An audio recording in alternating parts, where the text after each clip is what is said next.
भगवान श्री कृष्ण जब माता देवकी और पिता वसुदेव को कंस के चंगुल से छुड़ाने गए, तब उनकी उम्र 14 वर्ष थी। उनकी माता ने उनसे पूछा कि बेटा तुम तो भगवान हो, तो तुम हमें पहले ही कंस के चंगुल से छुड़ा सकते थे, इतनी देर क्यों कर दी?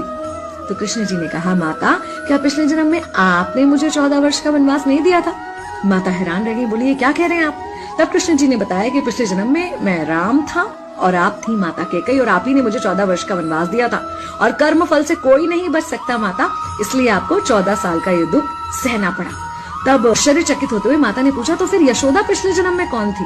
कृष्ण जी ने बताया, वो थी माता कौशल्या, जो 14 साल तक अपने पुत्र से अलग रही थी। उन्होंने उस दुख को सहा था, इसलिए इस जन्म में 14 साल मैं उनके पास रहा और मेरे साथ रहने का, माता और पुत्र के प्रेम का सुख उन्हें मिला। कहने का मतलब यह है कि कर्म फल से ना उस युग में कोई बचा था, ना आज कोई बचेगा। खुद भगवान भी कर्म फल से नहीं